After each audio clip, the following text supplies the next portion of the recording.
welcome to this first look exploring session looking at the Gentleman Usher by George Chapman.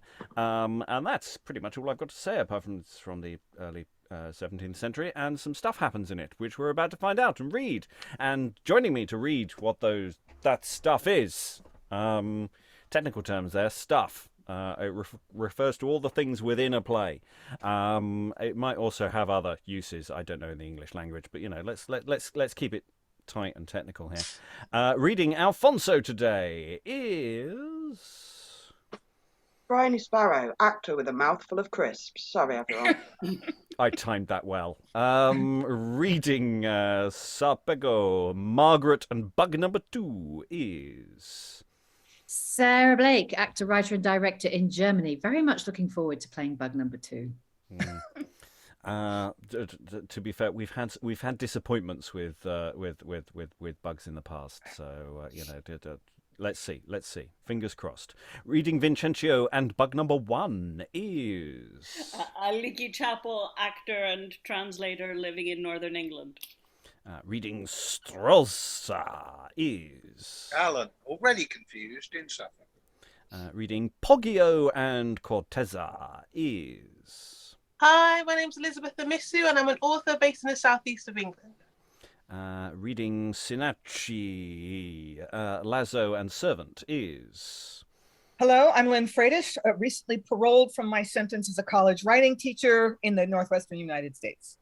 And reading Medice and Bassiolo is Even Longstaffe, based in the northwest of England. And I'm your host, Robert Crighton. I'll be reading stage directions. I will also be reading The Enchanter, and I will be Fungus, so I will be growing on some part of your anatomy soon. So, don't worry. I'm in that kind of mood this week. Right, Act 1, Scene 1. Enter Strozza, Cynachie, and Poggio. Haste, nephew, what a sluggard. Fie, for shame. Shall he that was out at our morning cock turn owl and lock out daylight from his drowsy eyes? Pray, pardon me for once, Lord Uncle, for I'll be sworn I had such a dream this morning, methought one came with a commission to take a sorrel kirtle that was stolen from him, wheresoever he could find him. And because I feared he would lay claim to my sorrel kirtle in my stable, I ran to the smith to have him set on his mane again and his tail presently, that the commission man might not think him a kirtle. And when the smith would not do it, I fell a beating of him, so that I could not wait for my life till I was revenged on him. This is your old valor, nephew, that will fight sleeping as well as waking. Slud, aunt, what if my dream had been true, as it might have been for anything I knew? There's never a smith in Italy shall make an ass of me in my sleep, if I can choose. Well said, my furious nephew. I see you quite forget that we must rouse today the sharp-tusked boar and blaze our huntsmanship before the Duke. Forget, Lord Uncle? I hope not. You think belike my wits are as brittle as a beetle, or as skittish as your Barbary mare? One cannot cry wee, but straight she cries till.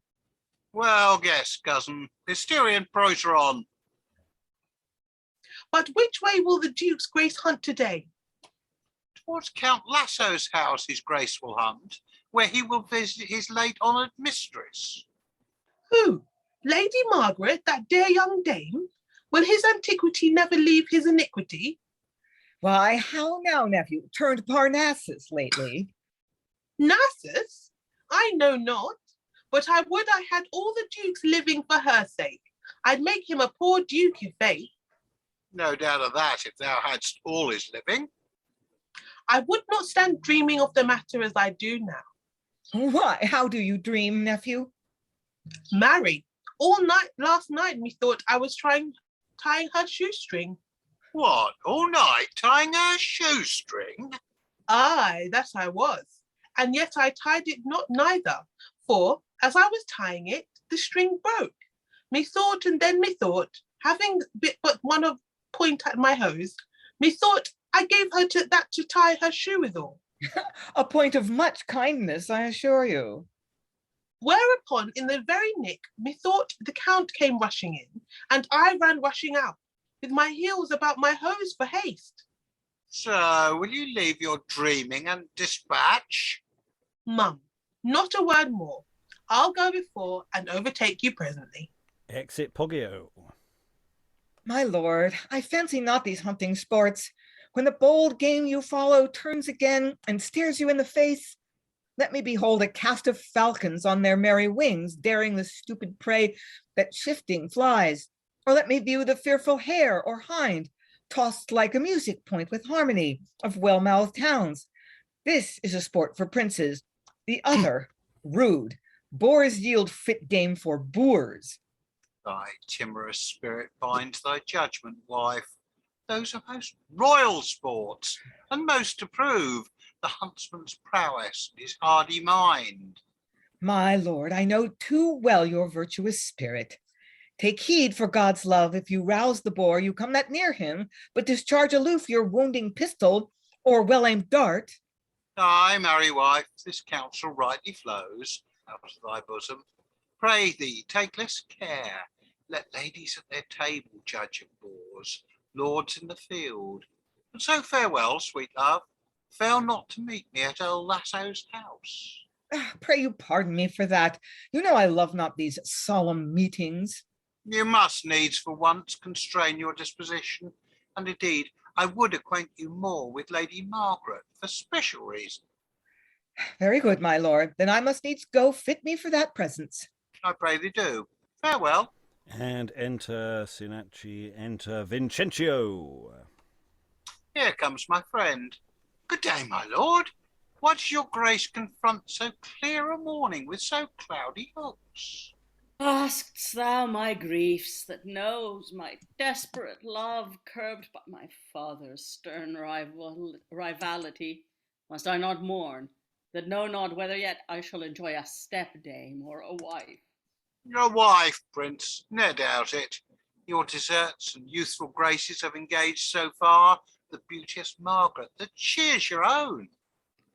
Oh, but the eye of watchful jealousy robs my desires of means to enjoy her favour. Despair not, there are means enow for you. Suborn some servant of some good respect. That's here your choice, who, though she needs no wooing, may yet imagine you are to begin your strange young love suit, and so speak for you. Bear your kind letters, and get safe access. All which when he shall do, you need not fear his trusty secrecy, because he dares not reveal escapes whereof himself is author. Whom you may best attempt, she must reveal, for if she loves you, she already knows, and in an instant can resolve you that. And so she will, I doubt not. Would to heaven I had fit time even now to know her mind. This counsel feeds my heart with much sweet hope. Pursue it then. 'Twill not be hard to effect. This duke has none for him but Medice, that fustian lord, who in his buckram face bewrays in my conceit a map of baseness. Aye, there's a parcel of unconstrued stuff, that unknown minion, raised to honour's height without the help of virtue or of art, or to say true of any honest part. How he shames my father. He goes like a prince's footman in old-fashioned silks, and most times in his hose and doublet only. So miserable that his own few men do beg by virtue of his livery, for he gives none, for any service done him or any honour, any least reward. 'Tis pity such should live about a prince. I would have such a noble counterfeit nailed upon the pillory, and after whipped for his adultery with nobility. In faith, I would fain disgrace him by all means, as enemy to his base-bred ignorance, that being a great lord cannot write or read. For that we'll follow the blind side of him, and make it sometimes subject of our mirth. And before the scene continues, I think we'll just pause there to take some stock. I was quite glad when Vincentio turned up because I went, good, I understand what's going on. I have to say I did find the opening somewhat impenetrable. And anyone tell me what Strozza and Poggio and Cynachie are actually talking about in that opening? Because none of it went in. Alan. Idle teenager oversleeping, being told he's got an appointment, get on with it. Aliki. Yeah, and it's a boar hunt, and the lady isn't keen on boars because they are actually very dangerous. They can turn around and get you. And then there's a party at somebody's house afterwards that she's going to come to because Margaret. Reluctantly. Yes, I did get the party bit. I went, and then Vincentio came in and said, I'm sad because Margaret won't let me know if there's love thing going on there. And I went, know where I am now. Lynn, and then Sarah. And I think maybe Margaret's the honeypot in this play. I think maybe Margaret's the same person that the Duke is wooing and that Poggio is lusting after or dreaming about. I think that's all the same woman. That I think is very probable. Sarah. Yeah, I was just going to say what Lynn's just said. It's like so Vincentio is the Duke's son, and the Duke's in love with Margaret, I think. And because there was that great line about antiquity and iniquity, I think I get the impression Margaret's a lot younger than the Duke. The Duke's lusting after her, and then because then Vincentio is saying, am I going to have a wife or a stepmother? So I think that the Duke's lusting after Margaret, and so is his son, I think. And are they going to go and visit her during the hunt? Did I get that as well, or did I? The party after the hunt. The party after the hunt. Yeah. Is Lasso going to end up being the Duke? Is that? Well, we. I don't know. I don't know if Lasso is the Duke, or whether the Duke is someone. Normally, he would have he would be called the Duke in like the speech prefixes. So. Yeah. Maybe he's someone. Yeah. But yeah, we're starting to get some sense. We got some description of characters off stage and as well going on there. Medice is sort of is mentioned in passing, and we're sort of getting descriptions of characters who we haven't met yet. So we're starting to build up a picture of this world. And yeah, Vincentio's not in a good place at the moment, but maybe it'll all be fine. We shall see. I'm going to ask Stephen, could you read the stage directions going forward for the rest of the scene? Because I need to switch my mic and camera off for a bit. I will still be here, but I will be invisible. So if we continue with the scene, enter Poggio post haste and see what happens there. See, what news with your nephew Poggio? None good, I warrant you. Where should I find my lord uncle? What's the huge haste with you? Oh ho! You will hunt today. I hope I will. But you may hap to hop without your hope, for the truth is, Kilbuck is run mad. What's this? Nay, 'tis true, sir, and Kilbuck being run mad, bit Ringwood, so by the left buttock, you might have turned your nose in it. Out, ass! By heaven, you might, my lord. Do you think I lie? Zoons, might I? Let's blanket him, my lord. A blanket here! Nay, good my lord Vincentio, by this rush I tell you for goodwill, and Venus, your branch, there, runs so proud that your huntsman cannot take her down for his life. Take her up, fool, I would say. Why, sir, he would soon take her down, and he could take her up, I warrant her. Well said, Hammer. Hammer! Nay, good now, let's alone. And there's your horse, grey Strozza, too. He has the staggers, and has struck Bay Beatrice, your Barbary mare, so that she goes a-halting o' this fashion, most filthily. What poison blisters thy unhappy tongue? Evermore braying forth that unhappy news. Our hunting sport is at the best, my lord. How shall I satisfy the Duke, your father, defrauding him of his expected sport? See, he comes. Enter Alphonso, Medice, Sarpego with attendants. Is this the copy of the speech you wrote, Signor Sarpego? It is a blaze of wit poetical. Read it, brave Duke, with eyes pathetical. We will peruse it straight. Well met, Vincentio, and good Lord Strozza. We commend you both for your attendance, but you must conceive 'tis no true hunting we intend today, but an inducement to a certain show, wherewith we will present our beauteous love, and therein we bespeak your company. We both are ready to attend your highness. See then, here is a poem that requires your worthy censures, offered, if it like, to furnish our intended amorous show. Read it, Vincentio. Pardon me, my lord. Lord Medice's reading will express it better.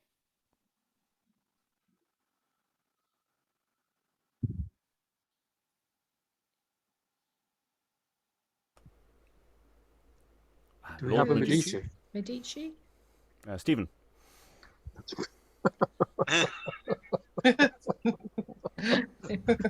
My patience can digest your scoffs, my lord. I care not to proclaim it to the world. I can no write, no read. What of that? I can both see and hear as well as you. Still are your wits at war. Here, read this poem. The red-faced sun hath firked the flundering shades and cast bright amyl on Aurora's brow. High words and strange. Read on, Vincentio. The busky groves that gag-toothed boars do shroud with crangle horns do ring aloud. My lord, I have a speech here worth 10 of this, and yet I'll mend it too. How likes Vincentio? It is strangely good.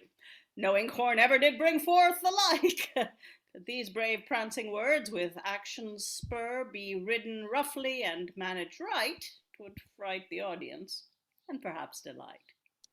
Do you doubt of action, sir? Aye, for such stuff. Then no, my lord, I can both act and teach to any words. When I in Padua schooled it, I played in one of Plautus's comedies, namely Curculio, where his part I acted, projecting from the poor sum of 4 lines 40 fair actions. Let's see that, I pray. Your highness shall command. But pardon me, if in my action's heat, entering in post haste, I chance to take up some of your honoured heels. You'd best leave out that action for a thing that I know, sir. Then shall you see what I can do without it. Sarpego puts on his parasite's costume. See, he hath furnished his furniture and all. You must imagine, lords, I bring good news, whereof, being princely proud, I scour the street and overtumble every man I meet. Exit Sarpego. Be through my heart if he take up my heels. Enters Sarpego, running about the stage. Date via mihi, noti atque ignoti, dum ego high officium meum facio, fugit omnes, arbit et devia secadit, ne quam incurso capite aut cubito, aut pectore offendum, aut gnu. Thanks, good Signor Sarpego. How like you, lords, this stirring action? In a cold morning it were good, my lord, but something harsh upon repletion. Sir, I have ventured, being enjoined, to eat 3 scholars' commons, and yet drew it neat. Come, sir, you meddle in too many matters. Let us, I pray, tend on our own show at my Lord Lasso's. Doing obeisance then to every lord, I now consort you, sir, even toto corde. And exit Sarpego and Poggio. My lord, away with these scholastic wits. Lay the invention of your speech on me, and the performance too. I'll play my part that you shall say nature yields more than art. Be it so resolved. Unartificial truth, an unfeigned passion can decipher best. But 'twill be hard, my lord, for one unlearned. Unlearned. I cry you mercy, sir. Unlearned. I mean untaught, my lord, to make a speech, as a pretended actor, without clothes, more gracious than your doublet and your hose. What? Think you, son, we meant to express a speech of special weight without a like attire? Alphonso puts rich robes on Medice. Oh, excuse me then, my lord. So stands it well. Has brought them rarely into pageanting. What think you, Lord? We think not of attire. Can we not make us ready at this age? Alas, my lord, your wit must pardon his. I hope it will. His wit is pitiful. Pray stand by, my lord. You're troublesome. None but you. Am I to you, my lord? Not unto me. Why then you wrong me, Strozza. Nay, fall not out, my lords. May I not know what your speech is, my liege? None but myself and the Lord Medice. No, pray, my lord, let none partake with us. No, be assured, but for another cause. A word, Lord Strozza. I tell you true, I fear Lord Medice will scarce discharge the speech effectually. As we go, therefore, I'll explain to you my whole intent, that you may second him, if need, and his debility require. Thanks for this grace, my liege. And Vincentio overhears. My lord, your son. Why, how now, son? Forbear, yet 'tis no matter. We talk of other business, Medice. And come, we will prepare us to our show. And exeunt Alphonso, Medici, and attendants. Which, as we can, As will we can, cast we'll cast overthrow. overthrow.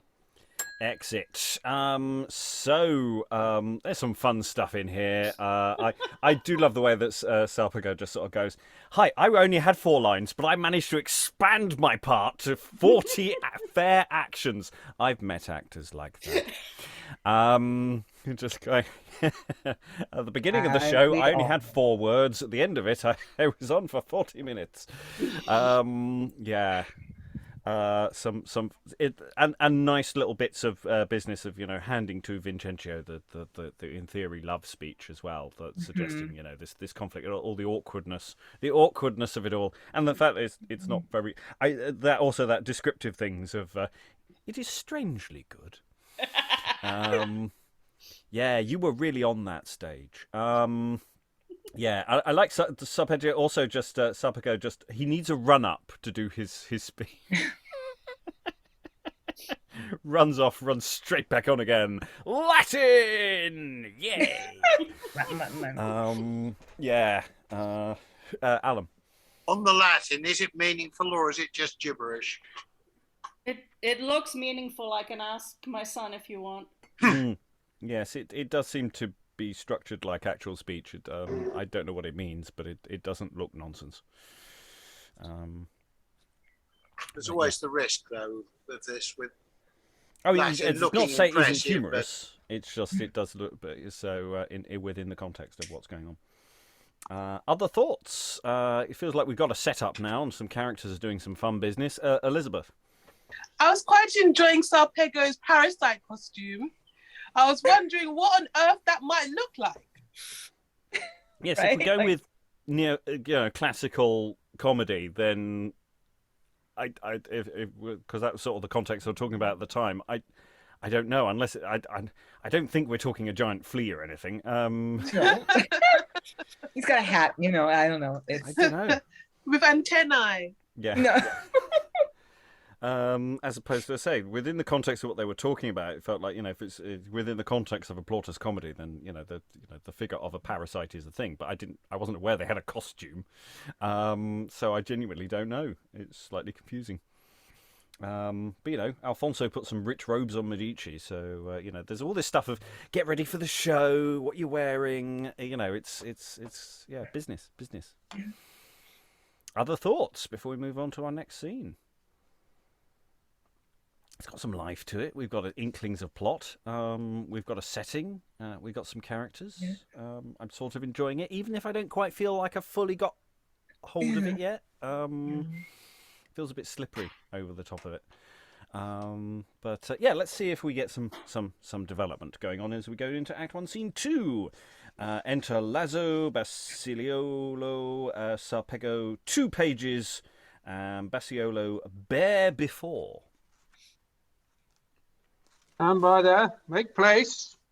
Say now, Bassiolo, you on whom relies the general disposition of my house, in this our preparation for the Duke, are all our officers at large instructed for fit discharge of their peculiar places? At large, my lord, instructed. Are all our chambers hung? Think you our house amply capacious to lodge all the train? Amply capacious, I am passing glad. Now then, to our mirth and musical show, which after supper we intend to endure. Welcome's chief dainties, for choice cates at home ever attend on princes, mirth abroad. Are all parts perfect? One I know there is. And that is yours. Well guessed, in earnest, Lord. I need not erubescere to take so much upon me that my back will bear. He will be perfection itself, for wording well and dexterous action too. And will these waggish pages hit their songs? Mi, re, mi, fa, sol, la. Oh, they are practicing. Good boys, well done. But where's Poggio? There you are, overshot to lay a capital part on his brain, whose absence tells me plainly he'll neglect him. Oh, no, my lord, he dreams of nothing else. Gives it out in wagers, he'll excel. And see, I told your lordship, he is come. Enter Poggio. How now, my lord? Have you borrowed a suit for me? Signor Bassiolo, can all say, are all things ready? The Duke is hard by, and little thinks that I'll be an actor, i' faith. I keep all close, my lord. Oh, 'tis well done. Call the ladies in. Sister and daughter, come. For God's sake, come. Prepare your courtliest carriage for the Duke. Enter Cortezza, Margaret, and maids. And, niece, in any case, remember this. Praise the old man, and when you see him first, look me on none but him, smiling and lovingly, and then, when he comes near, make obeisance low, with both your hands thus moving, which not only is, as 'twere, courtly, and most comely too, but speaks as who would say, come hither, Duke, and yet says nothing, but you may deny. Well taught, sister. Aye, and to much end. I am exceedingly fond to humour him. Hark, does he come with music? What, and bound? An amorous device, daughter, observe. And enter Enchanter. Moi. With spirits singing, after them Medici like Sylvanus, next the Duke Alphonso, bound Vincentio Strozza with others. Now, let's gull Medice. I do not doubt but this attire put on will put him out. To our best to that end, therefore mark. Lady or princess, both your choice commands, these spirits and I, all servants of your beauty, present this royal captive to your mercy. Captive to me, a subject. Aye, fair nymph, and how the worthy mystery befell Sylvanus here, this wooden god, can tell. Now, my lord. Now is the time, man, speak! Peace. Peace, Vincentio. It swoons, my lord, shall I stand by and suffer him to shame you? My lord Medice? Will you not speak, my lord? Well, how can I? But you must speak in earnest. Would not your highness have him speak, my lord? Yes, and I will speak, and perhaps speak so as you shall never mend. I can, I know. Do then, my good lord. Medice, fourth. Goddess, fair goddess, for no less. Medice hesitates. No less, no less, no more, no more. Speak you. This won't stay have put me out. Laugh you, fair goddess. This nobleman disdains to be your fool. Vincentio, peace. Swoons, my lord, it is as good as a show. Pray, speak. Lord Strozza. Honourable dame, Take heed you be not out, I pray, my lord. I pray forbear, my lord Vincentio. How this distressed prince came thus enthralled, I must relate with words of height and wonder. His grace this morning, visiting the woods, and straying far to find game for the chase, at last out of a myrtle grove he roused a vast and dreadful boar, so stern and fierce, as if the fiend, fell cruelty herself, had come to fright the woods in that strange shape. Excellent, good.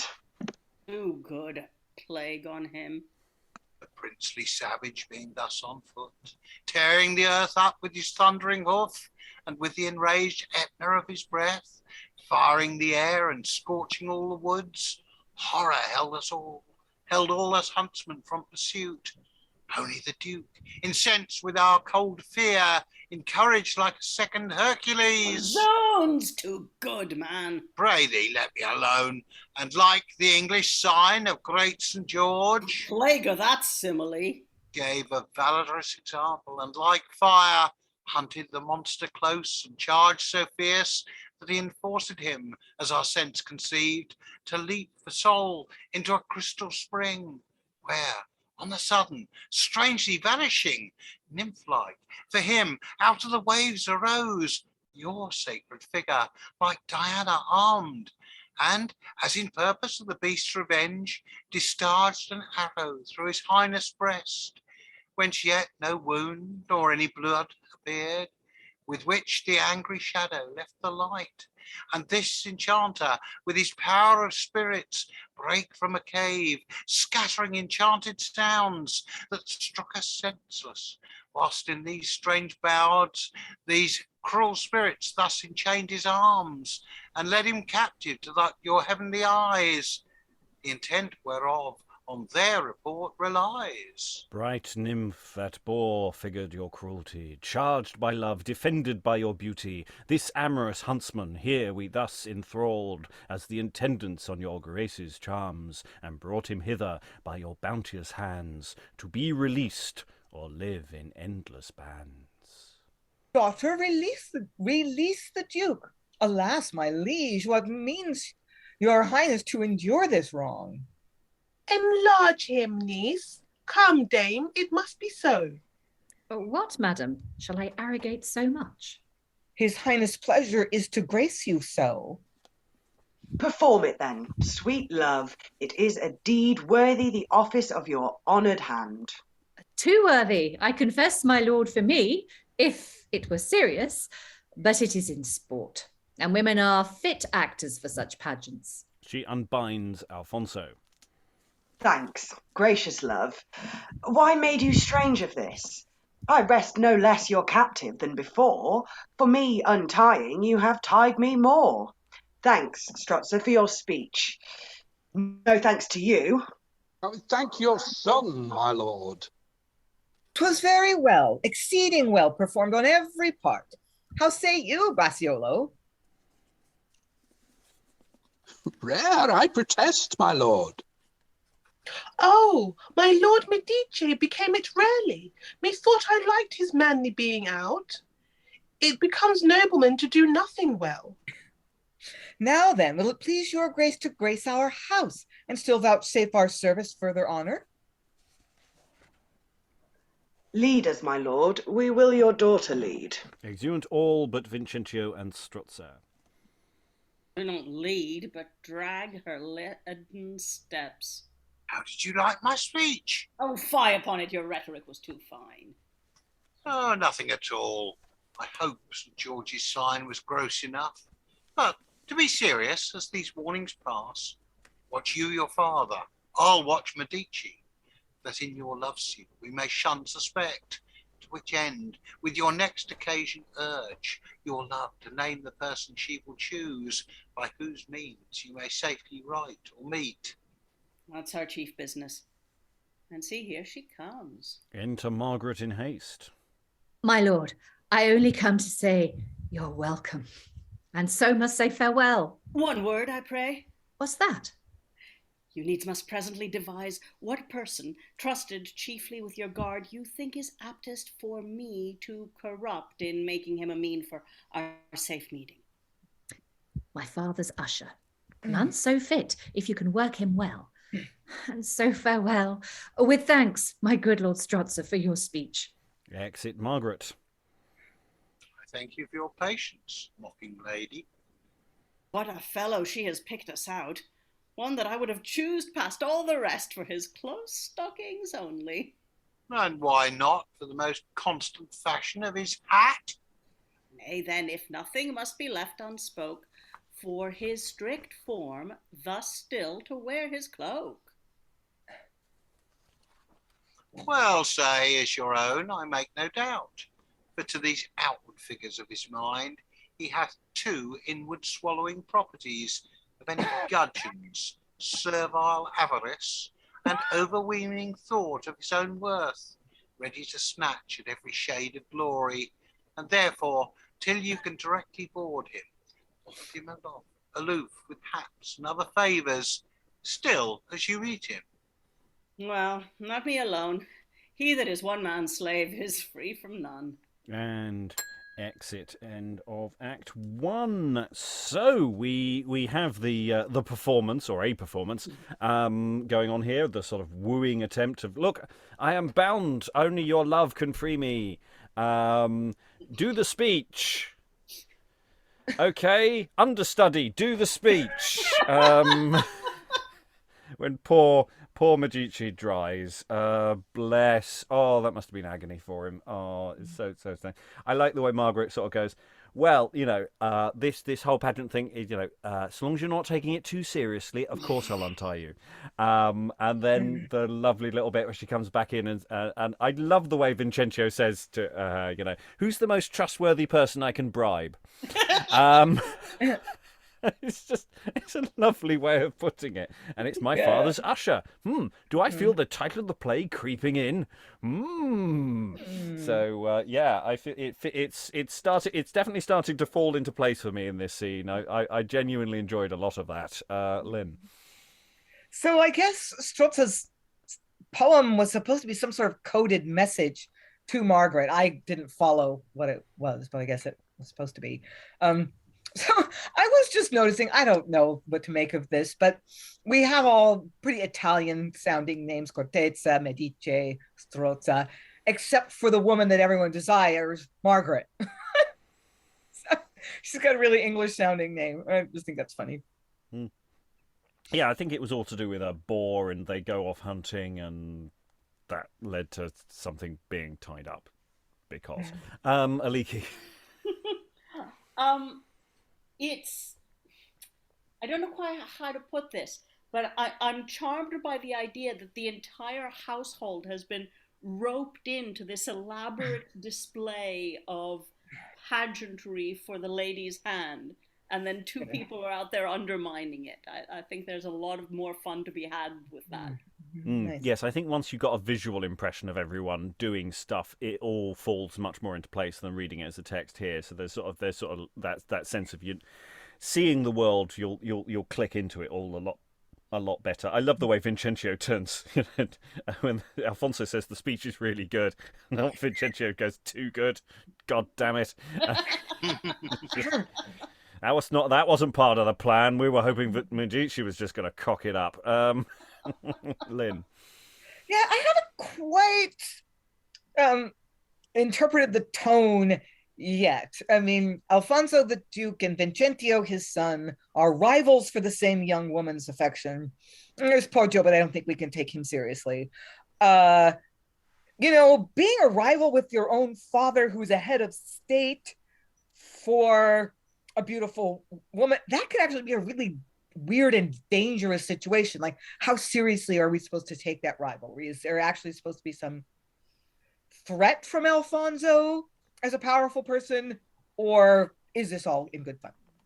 It's a good question. And doesn't Marston do pretty much exactly the same plot in a slightly darker, seriouser way, as I recall, off the top of my head? But the dad gives up pretty quickly. He's like, "Oh, I'll let my son have it." Yeah. Yeah.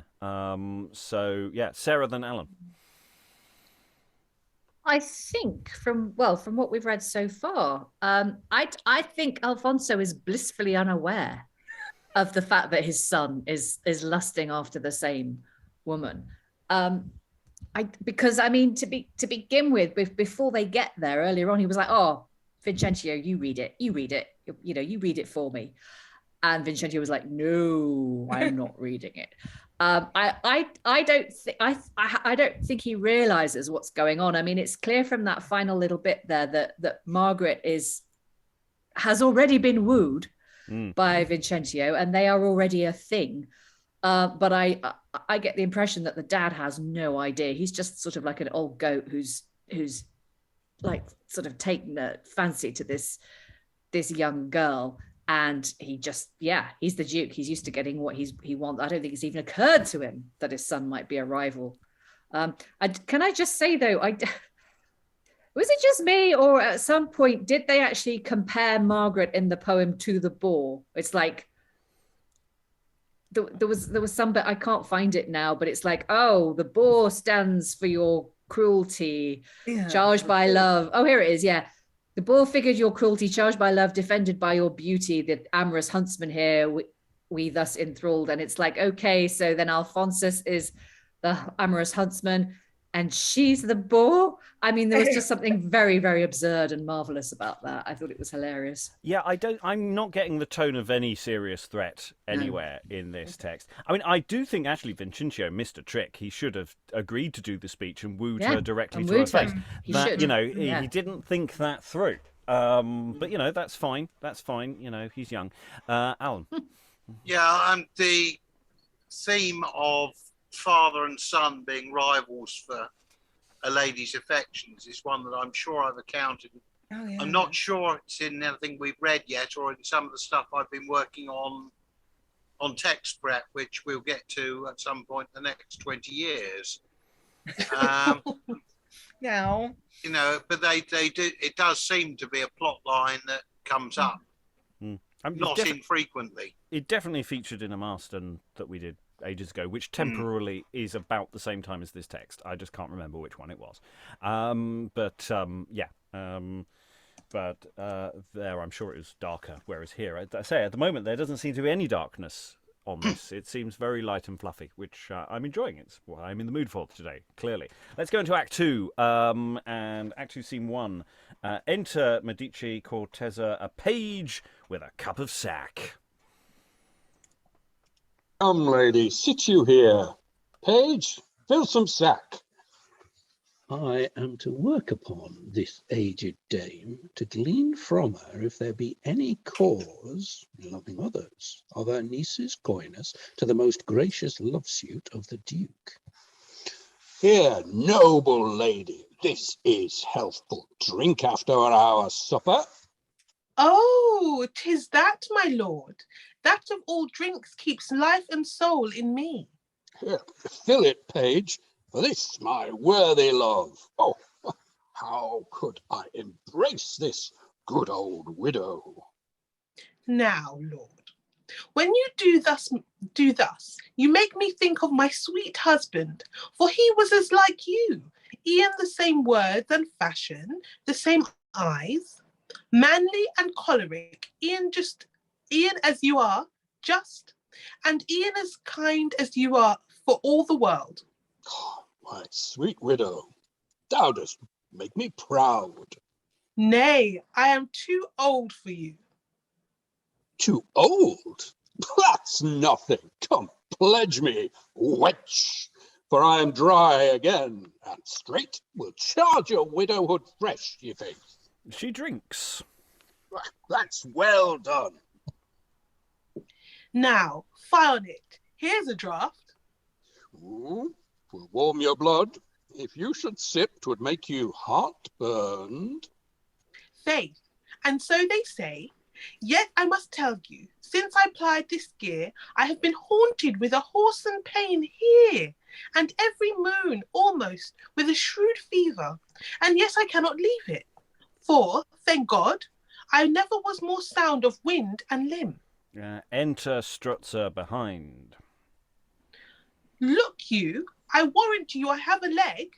And Cortezza shows a great bombastic leg. Hold out as handsomely. Through my life, 'tis a leg indeed. Goodly limb. 'Tis most excellent. Oh, that your niece were as mild a spirit as yourself. Alas, Lord Medice, would you have a girl as well seen in behaviour as I?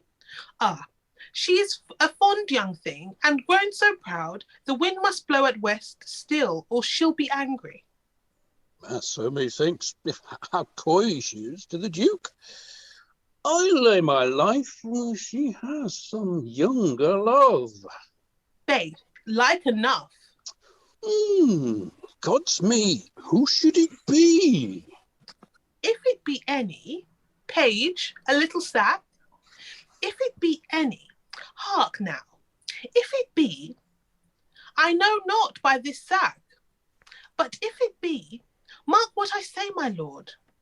I drink to ye first. Well said, good widow. Much good to thy heart. So, now, what if it be? Well, if it be, to come to that I said, for so I said, if it be any, 'tis the shrewd young prince, for eyes can speak and eyes can understand, and I have marked her eyes, yet by this cup, which I will only kiss. And she drinks.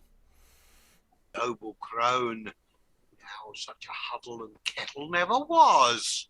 I never yet have seen, not yet I say, but I will mark her after for your sake. And do, I pray, for 'tis passing like. There is Strozza, a sly counsellor. No, I would give a limb to have their knavery limbed and painted out, that stand upon their wits. Paper learning.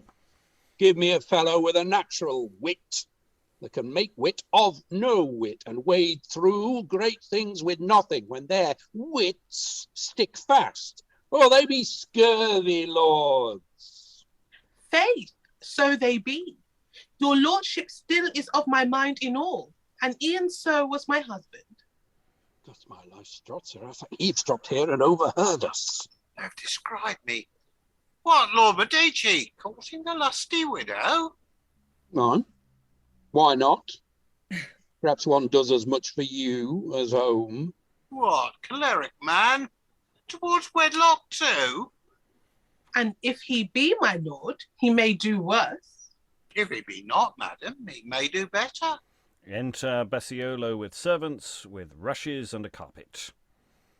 My lords and madam, the Duke's Grace entreats you to attend his new-made Duchess for this night into his presence. We are ready, sir. And exeunt most of the last scene. Just briefly pause there. It's interesting, this scene. I'm curious to with some of the details here. Obviously, he's trying to woo this older lady to get information. Is she getting a little bit drunk towards the end? The way that the lines are structured do seem to indicate of just sort of losing train of thought. It's very deftly done, and of course they're being overheard by Strozza and as it goes on. Thoughts in the room before we could rejoin the scene. But that's a unit of action. Lynn. I kind of wonder whose side Medici is on. He's detected the fact that the Duke's son is after the same girl as the Duke, but evidently the Duke hasn't fired on that. So that's We've definitely noticed the coyness of the niece, as it were, of the of the niece of Cortezza. So he knows there's something not quite right. So he's trying to get information as to why she's not gone for the Duke yet. I also think it's kind of fun that this Medici character has that name. I mean, he's probably the only person who does that we know so far doesn't read and write. He's not literate. I don't know. He's sort of this like bluff, hail fellow, well, like down to earth character. And he's got the name of the most powerful family in Italy at the time. So, Sarah. Yeah. I don't think he does know. I think this whole scene is him trying to find out. If that's the case. But I don't think he does know. I was just a little bit taken aback by that final speech before we stopped. I was like, wow, what now? Bassiolo says, "My lords and madam, the Duke's Grace entreats you to attend his new made Duchess for this night." Like, what? Have we had an offstage wedding? Like, or is that just a reference to the fact that she, untied him earlier and it was like a symbolic Duchess? It's in jest. He's pretending she's okay. Oh, okay, right. That's good. This is part of the play. Good. I was about to take that literally and start panicking. So no, that's all right. It's fine. Relax. Weird entertainment stage management stuff's going on, but nothing more serious than that. Aliki. Well, I was going to say, I think it is an indication, though, that the Duke is taking her untying far more seriously than she told him to. Okay, let's rejoin the scene. So Bassiolo has been left alone, otherwise known, of course, everyone, as the Gentleman Usher. Come, strew this room afresh. Spread here this carpet. Quickly, man, I pray thee. This way, fool. Lay me it smooth and even. Look, if he will, I this way. Look, if he will, I this way a little more. A little there. Hast thou no forecast? Splud, methinks a man should not of mere necessity be an ass. Look, how he strows here too. Sir Giles' goose cap. I must do all myself. Lay me them thus, in fine smooth threaves. Look you, sir, thus in threaves. Perhaps some tender lady will squat here, and if some standing rush should chance to prick her, she'd squeak and spoil the songs that must be sung. Enter Vincentio and Strozza. See where he is. Now to him, and prepare your familiarity. Save you, Master Bassiolo. I pray a word, sir, but I fear I let you.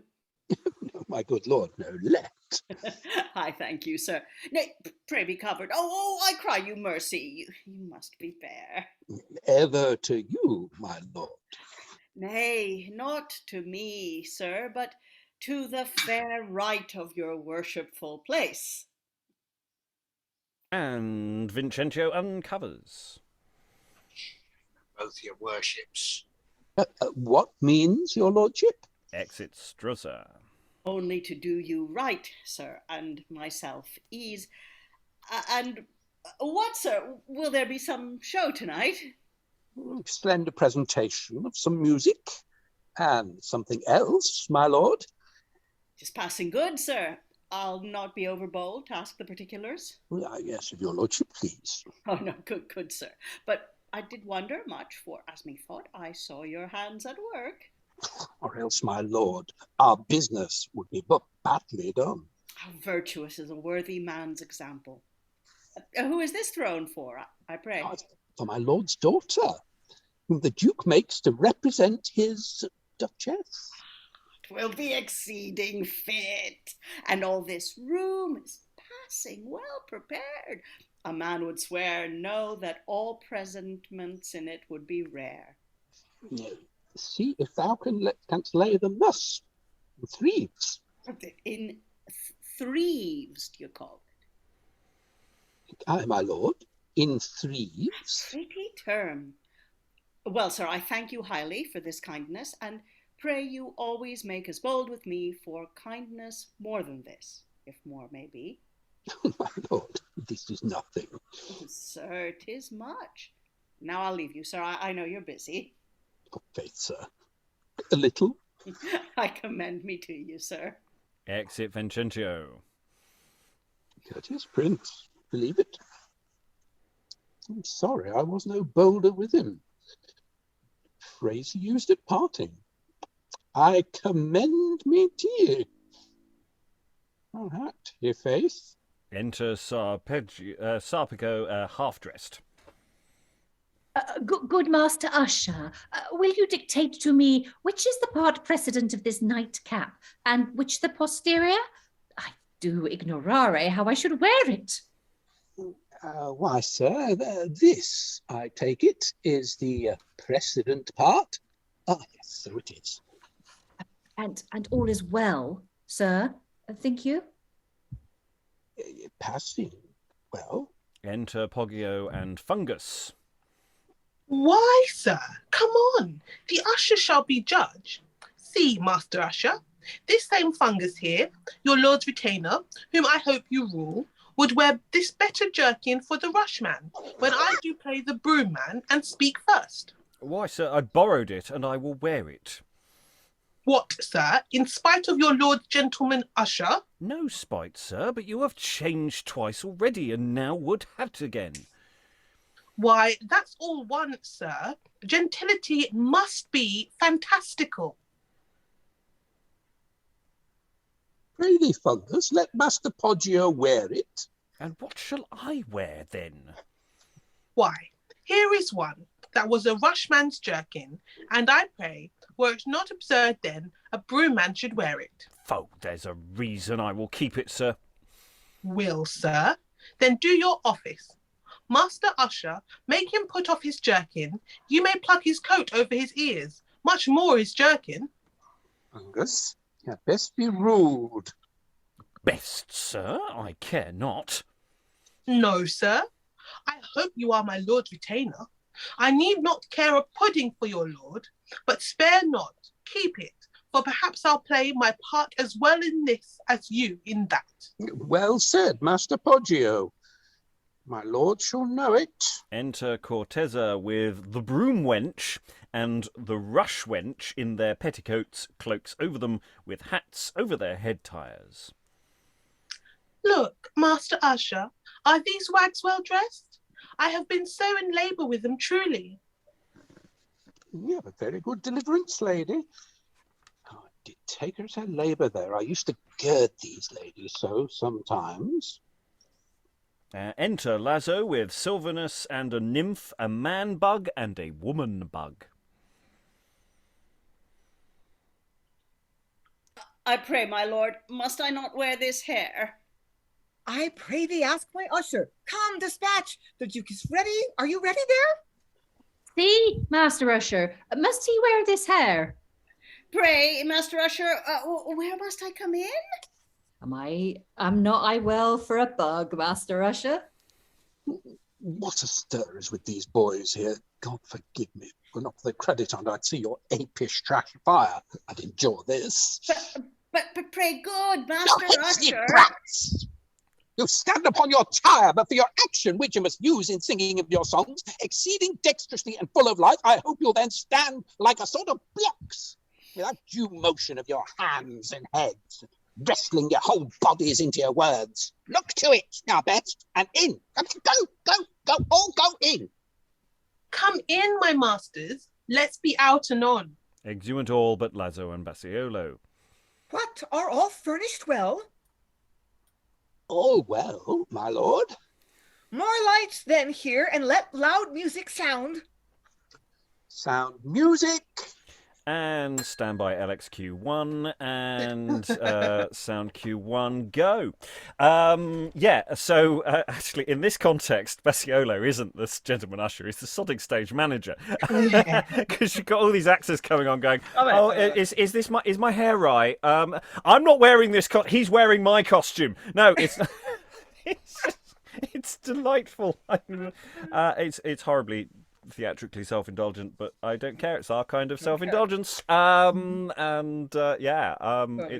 It's really nicely done, and it really sets up. I love the scene with Vincentio just sort of very gently sort of working Bassiolo, and Bassiolo sort of very gently going, "Oh, yeah. I commend me to you, sir." Oh, I'll have that. That's a nice turn of phrase. Yeah, I'll use that in part in the future. Yeah, it's lovely. Alan, then Lynn. Yeah, I don't think we mentioned at the top what the company was, but this has got every sign, symptom, and disease that you would expect from a boys' company, hasn't it? It does seem to be. We don't know for certain, but that does seem to be the intimation. I think that's fair. Yeah. Lynn. Yeah, because there's a couple of pages, and evidently the bugs are young people. So we haven't any songs yet is the only thing. And there's always a lot of singing in. But what I was gonna say is like this the last part of this sequence, although the dialogue doesn't necessarily signal it, I think it's very chaotic. Yeah. People running in and out and pulling their costumes on, and it's like, oh my God, I lost a button a minute. Like, who's got some duct tape? Who's got a safety pin? So I think it could be like that really chaotic of like the first performance of an under-rehearsed production. Nobody really knows what's going on. It could be really funny. Yeah, it could be really funny to people like me who love the in-joke. Yeah. Everybody else. And I do like it, just even at the very beginning when Bassiolo is just going, right, make sure you put the rushes down properly, because if someone sits on a thistle, they'll be really annoyed. Yeah, he's like quarter inching them with where the carpet is laid. Yeah. You know, I've worked for designers like that. It's just like. Yeah, I'm really feeling. I'm feeling this one. I'm feeling this so one. Familiar. This is dancing along quite nicely. Okay, effectively this is a continuation of the same scene, or we can call it Act 2, Scene 2, because of course he's called for lights, music, action, and enter Vincentio, Strozza, Bear, Margaret, Cortezza, and Cynachie bearing her train. After her, the Duke Alphonso whispering with Medice, Lasso with Bassiolo, etc., etc. Everybody's on stage. You may talk to yourself at the same time. Hopefully you won't. Advance yourself, fair Duchess, to this throne. As we have long since raised you to our heart, better decorum never was beheld than twixt this state and you. And as all eyes now fixed on your bright graces think it fit, so frame your favour to continue it. My lord, but to obey your earnest will and not make serious scruple of a toy, I scarce dust to have presumed this minute's height.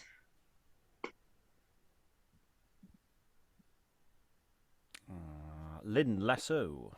Oh, I'm sorry, I'm Lasso. I'm like looking at my other line. We're all juggling at least two parts, I think. Usher, calls another music. Begin your show. Sound, consort, warn the pedant to be ready. Madame, I think you'll see a pretty show. I can expect no less in such a presence. Lo, what attention and state beauty breeds, whose moving silence no shrill herald needs. Enter Sarpego. Lords of high degree, and ladies of low courtesy, I, the pedant here, whom some call schoolmaster, because I can speak best, approach before the rest. A very good reason. But there are others coming, without mask or mumming, for they are not ashamed, if need be, to be named, nor will they hide their faces in any place or places.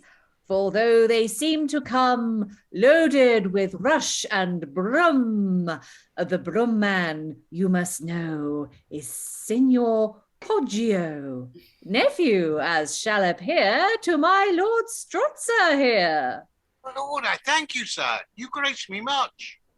And to this noble dame, whom I, with finger name, Pointing to Cynachie. A plague of that fool's finger.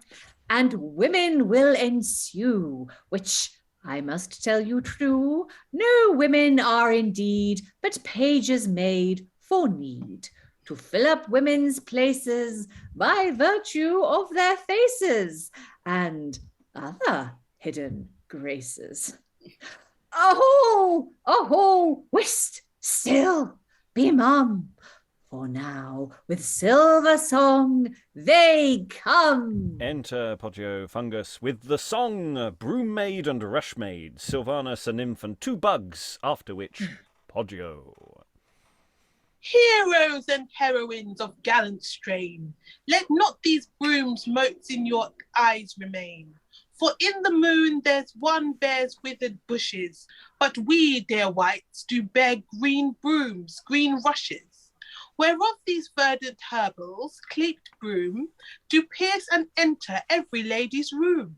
And to prove them highborn and no base trash, water with which your physiognomies you wash is but a broom. And more truth to deliver, grim Hercules swept a stable with a river.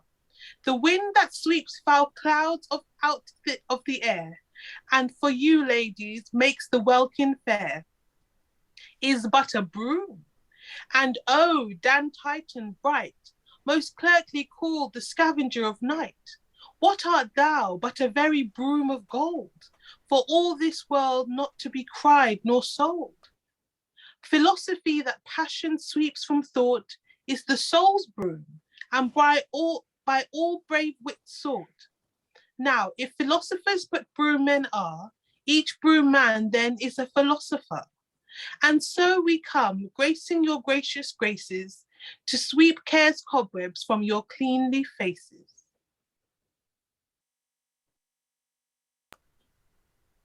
Thanks, good Master Broomman. For me, Rushman, then, to make rush ruffle in a verse of 10. A rush, which now your heels do lie on here, pointing to Vincentio. Cry mercy, sir.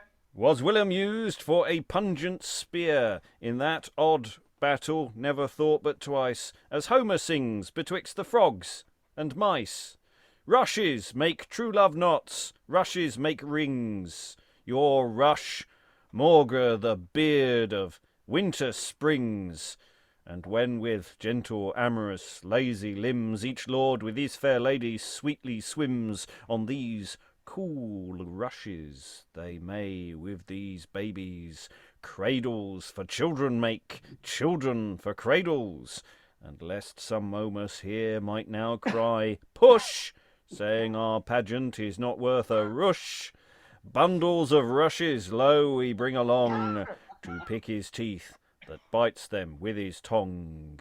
See, that's the Lord Medice. God's me, my lord. Has he picked you out, picking of your teeth?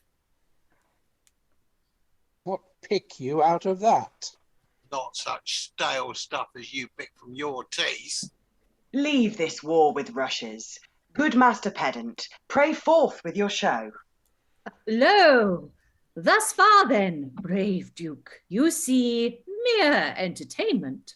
Now our glee shall march forth in morality, and this quaint Duchess here shall see the fault of virgin nicety, first wooed with rural courtesy.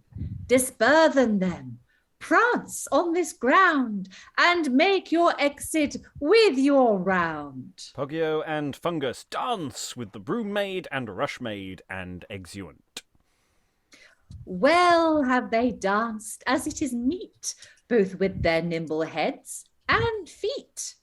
Now, as our country girls held off and rudely did their lovers scoff, our nymph likewise shall only glance by your fair eyes and look askance upon her feral friend that woos her, who is in plain field forced to lose her. And after them, to conclude all, the purlieu of our pastoral, a female bug and eke her friend shall only come and sing and end. And we have the bug song. Bug song. Song with bugs. Ta-da.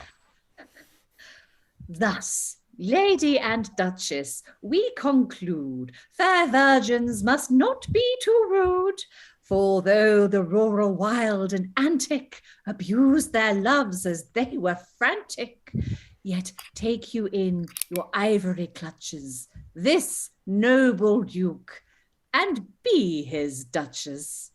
Thus, thanking all for their tacite, I void the room and cry, Valete! Exit Sarpego with Nymph Sylvanus and the two bugs. Generally well and pleasingly performed. Now I resign this borrowed majesty, which sate unseemly on my worthless head, with humble service to your highness' hands. Well, you became it, lady, and I know all here could wish it might be ever so. Yes, one says nay to that. Egg on you, peace. Now let it please your highness to accept a homely banquet to close these rude sports. I thank your lordship much. Bring lights, make peace. Enter Poggio in his cloak and broomman's attire. How do you, my lord? Oh, Master Broomman, you did passing well. You mad slave, you're a tickling actor. I was not out like my lord Medice. How did you like me, aunt? Oh, rarely, rarely. Oh, thou hast done a work of memory and raised up our house high above our story. Friend, how conceit you, my young mother here? Oh, fitter for you than your father. No more of that, sweet friend. Those are Bug's words. And they exit. I like at the end, it's like the end of a amateur show and everyone rushes off and goes, oh, did you like me? Did you see me? I was dressed as the bug. I also love the way that Poggio just comes on and goes, well, I didn't dry. Unlike some people. No, unlike some people. I knew all my words. Yes, very silly. Dancing brooms, bugs, audience part. Well, not audience party, but audience pointing outiness. I like the way that it's written in that they expect that someone's going to be Lord Medici's going to be picking his teeth. I mean, you know, Right. Unless that's improv from Fungus at that particular moment in time, or it's just that everyone knows he's going to be doing that because he's just disgusting or something.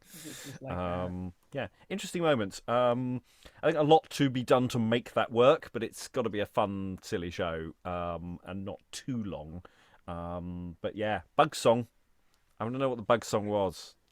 And we were talking about music earlier. I think with both of these little masks, they both clearly have music threaded through them. So there's a lot of singing and stuff going on here.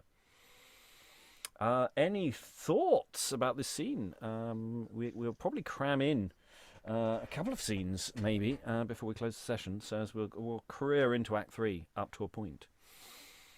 But yeah, any other thoughts about fun, silly entertainment number 2? I love the way Margaret at the end goes, right, that's enough of that, thank you.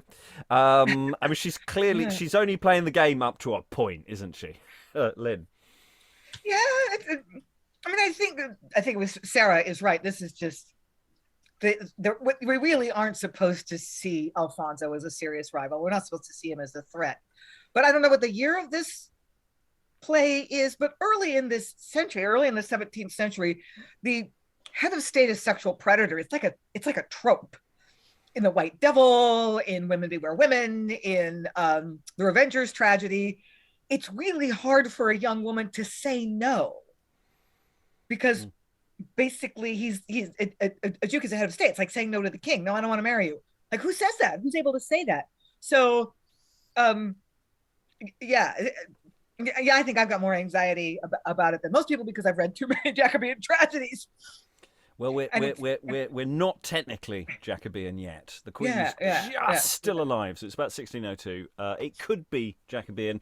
It's got a dating range from 1602 to 5, so it is at that point. I mean, we've certainly got plenty of kings as sexual predators in English history plays going before this, but we haven't yet hit, shall we say, that much of that rich seam. In drama going forward, so it may not be playing on that anxiety quite as much there, but here it does seem to be there isn't there doesn't seem to be threat playing yet, but who knows where it will go. So we're going to go a little further and say than planned. We're going to go into Act 3, Scene 2. We might not read all of Act 3, Scene 2, by the way, but we will read into it because I think it's quite a long scene and there's lots of stuff going on. And there's sort of a little introductory Act 3, Scene 1 that is very, very short.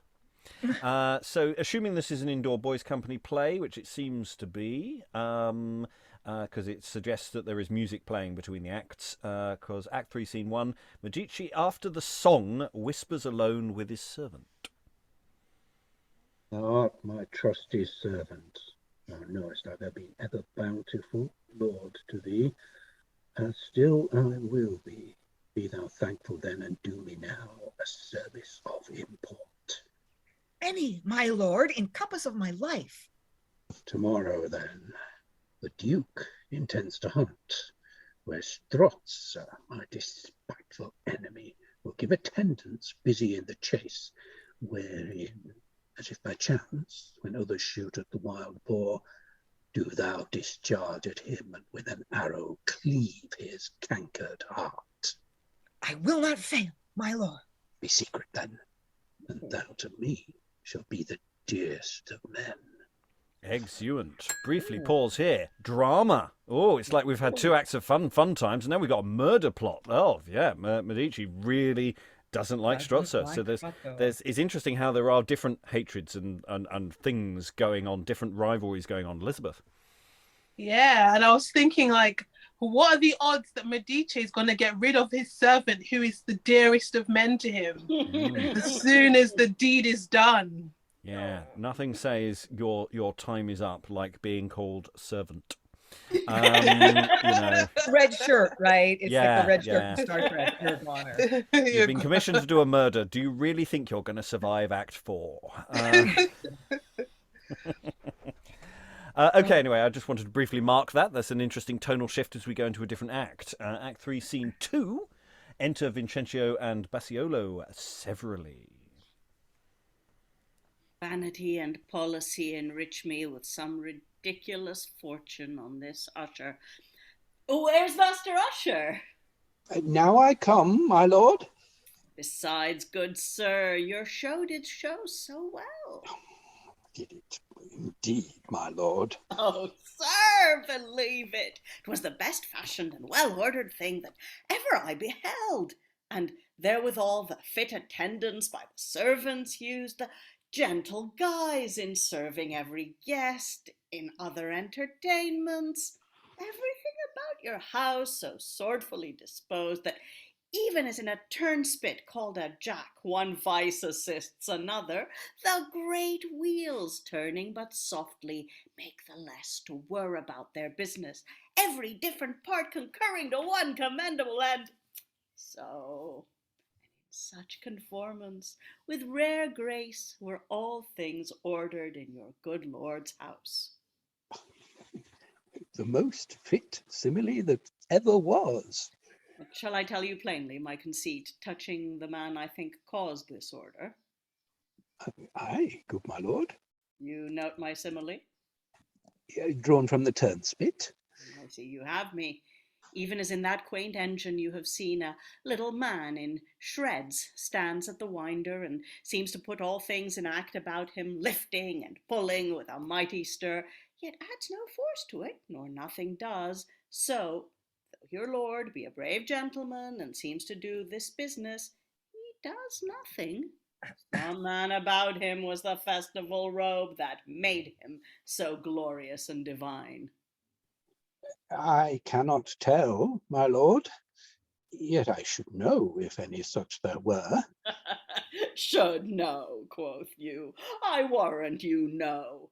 Well, some there be shall have the fortune to have such rare men, like brave beasts to their arms, support their state, when others of as high a worth and breed are made the wasteful food of them they feed. What state hath your lord made you for your service? He has been my good lord, where I can spend some 1,500 crowns in lands a year, which I have gotten since I served him first. No more than 1,500 crowns a year. Well, it is so much as makes me live, my lord, like a poor gentleman. Nay, 'tis pretty well, but certainly my nature does esteem nothing enough for virtue, and had I the Duke my father's means, all should be spent to keep brave men about me. But, good sir, accept this simple jewel at my hands, till I can work persuasion of my friendship with worthier arguments. No, good my lord, I can by no means merit the free bounties you have bestowed besides. Nay, be not strange, but do yourself right. Be all one man in all your actions. Do not think but some have extraordinary spirits like yourself, and will not stand in their society on birth and riches, but on worth and virtue, with whom there is no niceness nor respect of others' common friendship, be he poor or basely born, so he be rich in soul, and noble in degrees of qualities, he shall be my friend sooner than a king. 'Tis a most kingly judgment in your lordship. Nay, sir, I know not, but 'tis my vain humour. Oh, 'tis an honour in a nobleman. You have some lords now so politic and proud, they scorn to give good looks to worthy men. Fie upon them. By that light, my lord, I am but servant to a nobleman. I would not scorn such puppet lords, would I were breathless. You, sir, so you may, for they will cog so when they wish to use men with pray be covered, sir, I beseech you, sir. Who's there? Wait of master usher to the door. Oh, these be goodly gudgeons. There's the deeds. Perfect nobleman. Oh, good my lord. Away, ere I would flatter so, I would eat rushes like Lord Medice. Well, my lord, would there were more such princes. Alas, 'twere pity, sir. They would be gulled out of their very skins. Why, how are you, my lord? Who I? I care not if I be gulled where I profess plain love. 'Twill be their faults, you know. Which were their shades? Take my jewel. You shall not be strange. I love not many words. My lord, I thank you. I am of few words too. 'Tis friendly said. You prove yourself a friend, and I would have you advance your thoughts, and lay about for a state worthy your virtues. Be the minion of some great king or duke. There's Medici, the minion of my father. Oh, the father. What difference is there? But I cannot flatter. A word to wise men. I perceive your lordship. Lordship, talk you now like a friend. Is this plain kindness? Is it not, my lord? A palpable, flattering figure for men common. Oh, my word, I should think if it were another he meant to gull me. But 'tis your due. 'Tis but my due if you be still a stranger. But as I wish to choose you for my friend, as I intend, when God shall call my father, to do I can tell what, but let that pass. 'Tis not fair. Let my friend be familiar. Use not my lordship, nor yet call me lord, nor my whole name, Vincentio, but Vince, as they call Jack or Will. 'Tis now in use, no twixt men of no equality or kindness.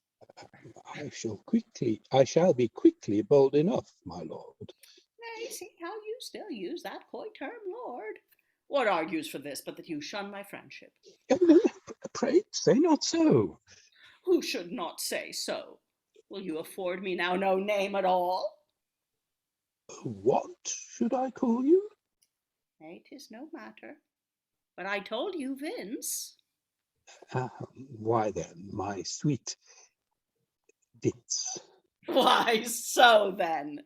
And yet, still there is a fault in using these kind words without kind deeds. Pray thee, embrace me too. Why then, sweet Vince? He embraces Vincentio. Why now, I thank you. Splud, shall friends be strange? Where there is plainness, there is ever truth, and I will still be plain, since I am true. Come, let us lie a little. I am weary. Oh, so am I swear, since yesterday. They lie down together. You may, sir, by my faith, and sirrah, hark thee. What lordship wouldst thou wish to have, if faith, when my old father dies? Why? Alas. Oh, well, not you. Well, sir, you shall have none. Oh, you're as coy a piece as your lord's daughter. My mistress. Indeed, is she your mistress? Faith, sweet Vince, since you were 3-year-old. And are not we two friends? Who doubts of that? And are not two friends one? Oh, even man and wife. Then what to you she is, to me she should be. Why, Vince, thou wouldst not have her? Oh, not I. I do not fancy anything like you. Nay, but I pray thee, tell me. You do not mean to marry her yourself? Not I, but heaven. Take heed now, do not gull me. No, by that candle. Then I will be plain. Think you she dotes too much on my father? Oh, yes, no doubt on't. Nay, I pray you, speak. Silly man, she cannot abide him. Why, sweet friend, pardon me. Alas, I knew not. Well, I do note you are in some things simple. Wrong yourself too much. Thank you, good friend, for your plain dealing. I do mean so well. Whoever saw summer mixed with winter? There must be equal years where firm love is. Could we too love so well so suddenly? Were we not something equaler in years than he and she are? I cry you mercy, sir. I know we could not.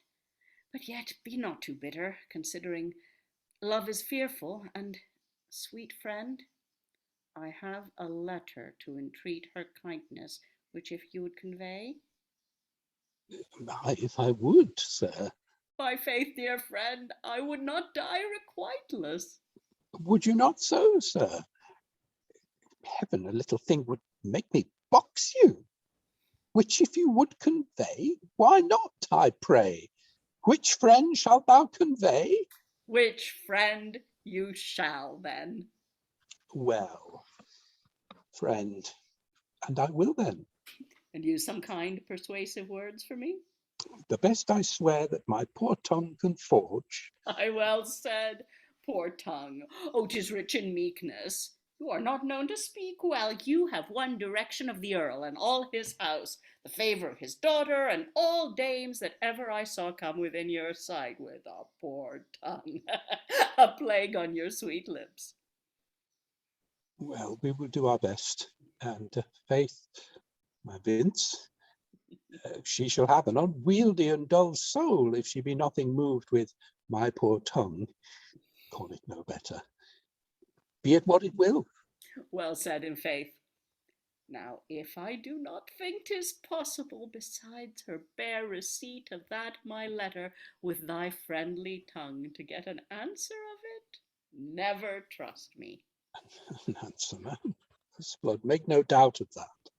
By heaven, I think so. Now a plague of nature that she gives all to some and none to others. How I endear him to me. Come, Vince, rise. Next time I see her, I will give her this, which when she sees, she'll think it wondrous strange love should go by descent, and make the son follow the father in his amorous steps. She needs must think it strange that ne'er yet saw I durst speak to her, or had scarce her sight. Well, Vince, I swear thou shalt both see her and kiss her. Swears, my dear friend? By what? Even by our friendship. Oh, sacred oath! Which how long will you keep? Oh, while there be peas in Hybla, or white swans in bright meander, while the banks of Po shall bear brave lilies, or Italian dames be called the Bona Robas of the world. 'Tis elegantly said. And when I fail, let there be found in Hybla hives no bees, let no swans swim in bright meander stream, nor lilies spring upon the banks of Po, nor let one fat Italian dame be found but lean and brawn fallen, aye, and scarcely sound. 'Tis enough. Let's embrace with all. With all my heart. So now, farewell, sweet Vince. Exit Farewell. Bassiolo. Farewell, my worthy friend. I think I have him. Enter Bassiolo. I forgot the parting phrase he taught me. I commend me to you, sir. Exit immediately. At your wished service, sir. Oh, fine friend, he hath forgot the phrase. How serious apish souls are in vain form. Well, he is mine. And he, being trusted most with my dear love, may often work our meeting. And being thus engaged, dare not reveal. And then somebody enters with some other plot lines. What a fascinating two-hand scene. I mean, it's this, after all the big mask stuff, it all gets pulled down, and all of the groundwork's been done for this scene. It's really nicely structured.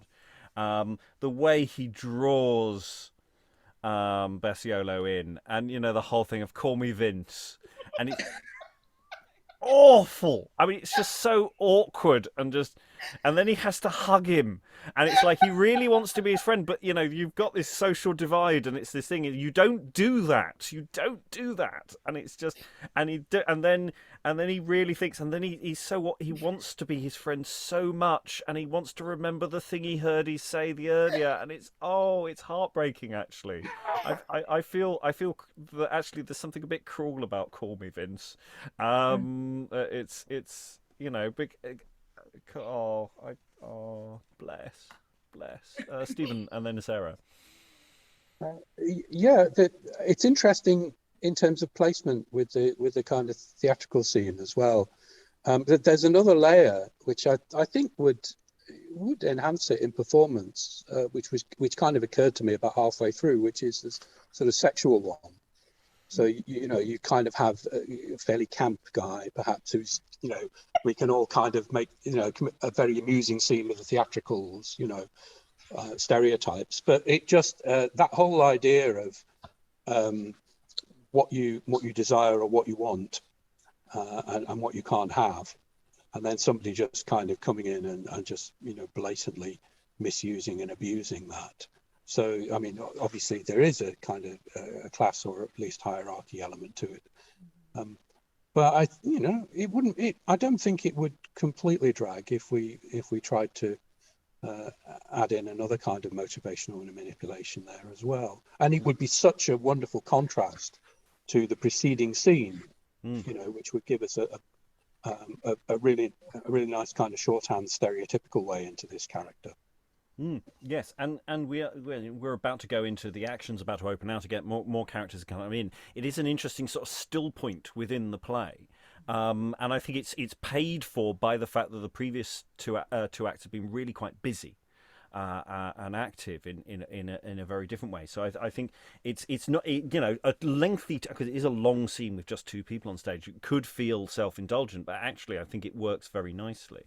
And yes, there are so many options about how you play this. I mean, it's just the opening gambits of, the show was so good. It was so, didn't you do well? Sarah? Yeah, I was going to say a lot of what Stephen's just said. I think he's definitely got a crush on him. And I'm actually finding him really quite sweet, or at least you could play him that way. I mean, when I think it was Strozza was talking about him, when Vincentio was asking about this Gentleman Usher, what he was like, and Strozza was saying, oh, he's very avaricious and he's a bit of an idiot, and he had some great line about you can waft him aloof with hats or something, you can basically butter him up and just sort of be really just sort of flatter him and he'll fall for it. And I mean, okay, he has, but I don't get the whole he so far at least he's coming across as really quite a sweet character. I think he's a buffoon, but I find him incredibly endearing, and I just think this is a really great scene, and it's kind of so modern in a way, with just this two-hander and this plot unfolding through the dialogue, and yeah, Vincentio, who I mean, up till this point, I kind of assumed he was the hero, but I'm actually, I think he's a bit of a bastard, isn't he? Really? Oh, maybe he doesn't realise how far he's taking this. He's trying to get to his. He's in a difficult situation. He's got. I'm only going to defend him so far. It's a comedy. Let's not. I think we're meant to find him far. ridiculous. I think we're meant to find him ridiculous, and I think we're meant to be on Vincentio's side. It's just that I think there's also a way to play this, as Stephen was saying, that could actually turn it a different way, and it would be quite interesting to see. I mean, I don't know what's going to happen in the rest of the play, so I guess it depends. But it would be quite interesting to see what you could do with that. Yeah, I mean, in ways, I don't find him so far to be quite ridiculous. I mean, he's actually very even-toned. He only loses we've only seen him lose his temper once, and I think under reasonable provocation. Where he's just going, get on with it, at some point. So yeah, I think there's a question of how much what other people say about him is true, and the text doesn't quite deliver on that actually.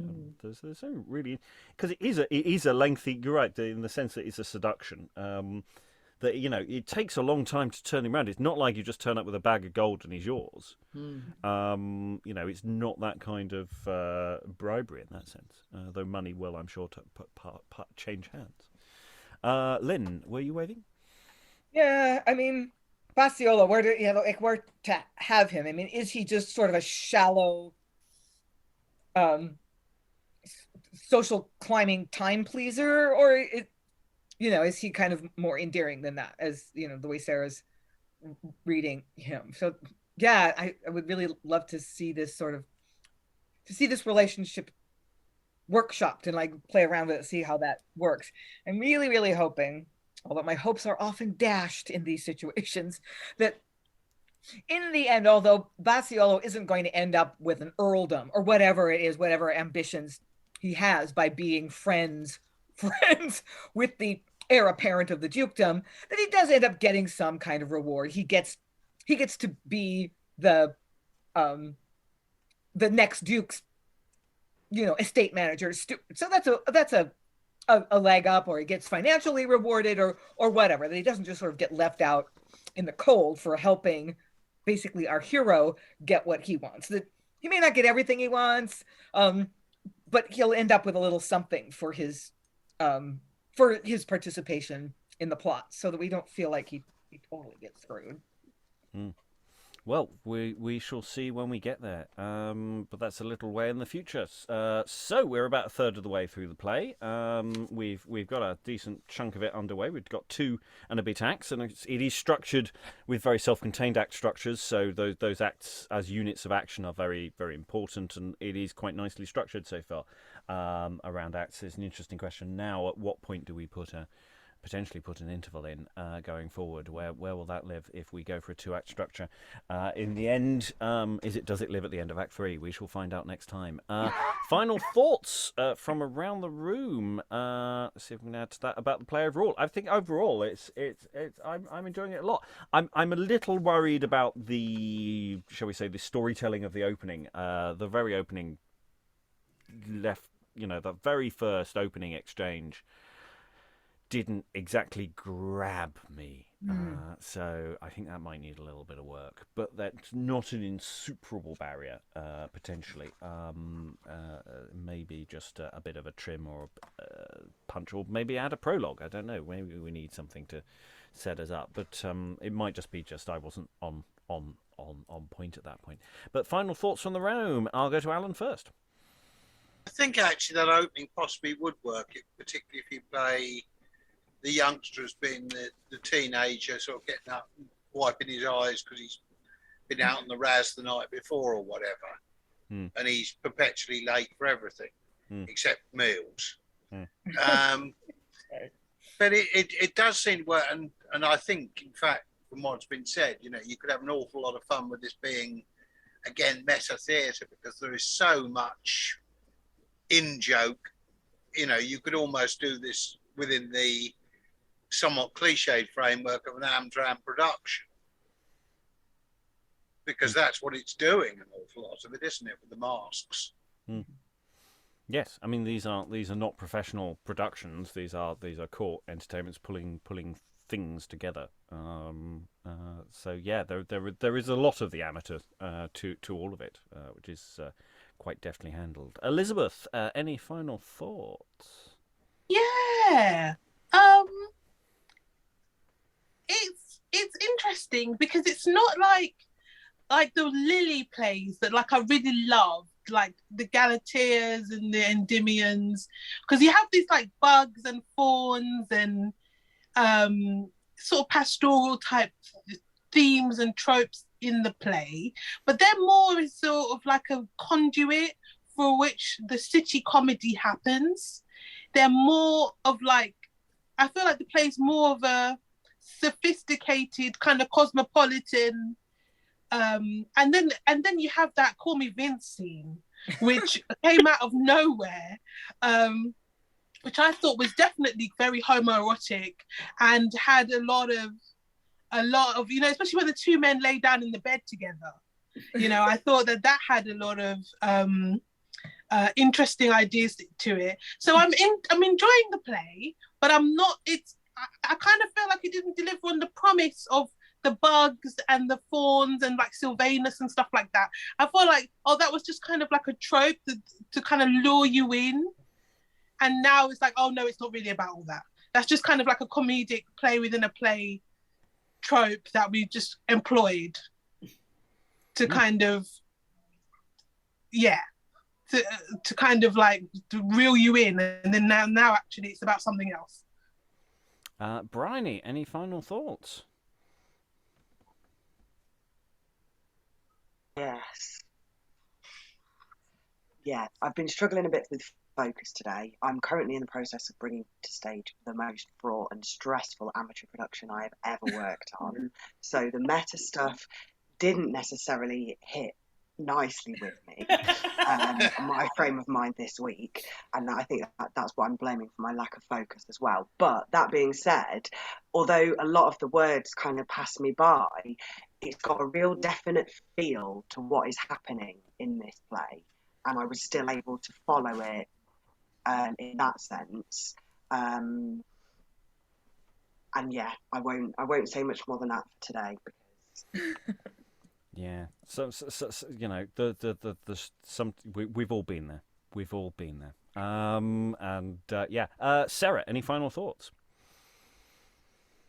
I'm loving it, honestly. So far, I'm really enjoying it. I do take Elizabeth's point that it seems now with that final scene to be going off into something else, perhaps. I don't know. But I don't really care, honestly. Those first two acts were just such a hoot. And I do think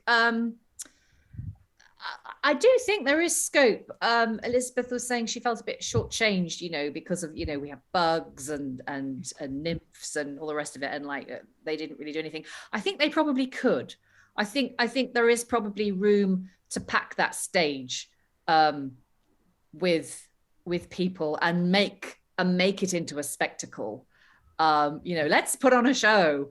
And I find the structure of it quite interesting, because normally when you have a mask, or I don't know if I'm qualified to say normally, but in my experience at least, when I've read plays like this before, when there's been a mask in them, the mask has come later on. It's come at the, the payoff is at the end, or sometimes it's in the middle, but it's kind of later in the play. I love the fact that it's boom right at the beginning. And it's not even, it's like you get the setup first of all with the cheesy like courtship ceremonial poem with her untying him, and then you go into the mask. I just thought that was a great setup, and I really like that it happens right at the beginning of the play, because it's kind of set a tone for what's coming after. And I mean, that scene that we've just had, that two-hander, the fact that that's come immediately after the mask, I think is really quite clever, because everybody in a mask plays a part. And Bassiolo is supposedly the one who plays the part because he's pompous, and he's maybe has ideas above his station, in inverted commas, and wanting to be seen as more than he is. But yeah, actually, Vincentio is the one who is really playing the part. And I don't know. I just think it's all very satisfying and pleasing. All the way that all kind of links together in a very fun way so far, at least. And I think there's an interesting structural point about the shape of the play. We've done 2 and a bit acts this session, and we have 2 more sessions to do the remaining, 2 and a bit. So I suspect that effectively we're missing a lot of mask. I suspect there's more. The songs take longer. They're eating more stage time there. Assuming that the acts are supposed to be even in length, which they might not be. They're not always. But yeah, we've got inferred, a bug song. We've got inferred other musical cues. I'm sure that these are much bigger, sillier things, and it might be we're just missing a few bits of effectively detachable text that isn't here, which is a shame if that is so. And I see no reason in production why we can't add until the audience loses the will to live. Lynn, any final thoughts? Yeah, well, I kind of like how external circumstances. Unlike Briony, it's finals week, and yeah, I have young people disappointing me in different ways. And hence I am the only thing I'm negative here is that I really hope this doesn't let me down in 2 days. I really hope the curse of the final session doesn't break my heart, because I've had enough heartbreak this week. Oh, but I'm really liking it, and I'm really liking, and I haven't talked about this yet, is that I think the characters are really nice and really, really nicely sketched. Just a stroke of a pen here and there, and we can see who they are. Poggio, we haven't talked about this, his lines are always in prose. Poggio's a clown character, even though he's a nobleman's son. He's the goofy teenager, he sleeps late, and he's, he goes to university, but he gets gentleman C's because he's really kind of a crappy student. So, and his mom, on the other hand, Cynachie or Cynachie, she's just this kind of level-headed, kind of well-adjusted, intelligent person. She's not really crazy. It's like, I really don't like boar hunting, but okay. I'm not a big fan of Lasso's parties, but I'll go, So, she says to Vincente, yeah, she's a lot closer to your age. I don't know what your father's doing with him. So she's just a really reasonable, level-headed person. We have the handsome and charming Vincentio, and the sort of gruff and grumbly and always grouchy Medice. I mean, I feel like we know who these people are with just a few lines for each of them. I think there's a lot for actors to sort of run with and make them very fun and very distinctive. So, so far it just feels really well done. And if it doesn't go too dark and murdery and, head of state is sexual predator-y, and it all works out in the end, which I could really use that this week. I just think it's really quite a winner, potentially. Yeah. That point about Poggio and the way he's sketched out, especially when that scene where he comes on saying, it's not fair, I want his costume. And of course, the person he wants the costume from is a servant. And so there's an interesting sort of entitlement thing going on there. And the fact the servant, because it's not his household. So in a sense, the servant has some license to say, no, sod off. You're not my master. You may be somebody's master, but you're not mine. And there's lots of interesting status dynamics throughout the text that I think is really nicely drawn. That just gives you so many options to play with. Stephen, any final thoughts? I've not a lot to add, really. I mean, I think one of the reasons I'm enjoying this is that the last thing we read was this big, sprawly, heroic, set a long time in the past, which has got so many kind of get out of jails from the dramaturgical point of view. It's kind of. Well, so this is just really nice and tight, isn't it? And I think it's a really good sign of, a play is. We're a good way into the play. We're 2 acts in, and people are going, "Oh, great! I wonder what's going to happen." And there's genuinely a bit of tension and a bit of anticipation as well. So, nothing really to add to everybody else. I think it's really good play. I second Lynn's point about there being a lot for actors to work with as well. I think it's really kind of a professional piece of work, and that's all I have to say, really. Aliki, any final thoughts? Yeah, I'm really enjoying it too. I'm enjoying how quickly people turn out to be real people. And unlike Lynn, who I think hopes everyone will come out virtuous and be rewarded, I quite hope that Vincenzo turns out to be even more of a manipulative creep, and that we get to see that happening, and that maybe it doesn't end as well for him, because I don't think I've ever seen a romantic lead in this kind of comedy whose manipulations aren't justified by his love, and I don't feel like Vincenzo's are particularly. He goes too far. He's too good at it. It also seems weird. I mean, it's weird because, of course, his love is entirely complicit with him in this, Sure. and says, "Look, he's the one to work on." And she's clearly already up for it. So you're thinking, surely there's an easier way than do it. This seems elaborate when the door is so open, and unlocked, and it's just flinging yourself doing this. It seems, excessive. Lynn. Yeah, maybe the intent of that scene is the scene itself is fun and interesting, but the effect is Vincentio is kind of getting pleasure from the manipulation itself rather than this is a means to an end. So it does kind of reflect poorly on him. But we shall see where it goes as we go into the next session next time, as we find out what's gonna happen. What's gonna happen? We don't know. Who knows how it's all going to end? As we'll find out next time in The Gentleman Usher. All that remains is to thank all the wonderful readers for all their wonderful reading. Thank you very much, and goodbye. Will these waggish pages hit their songs?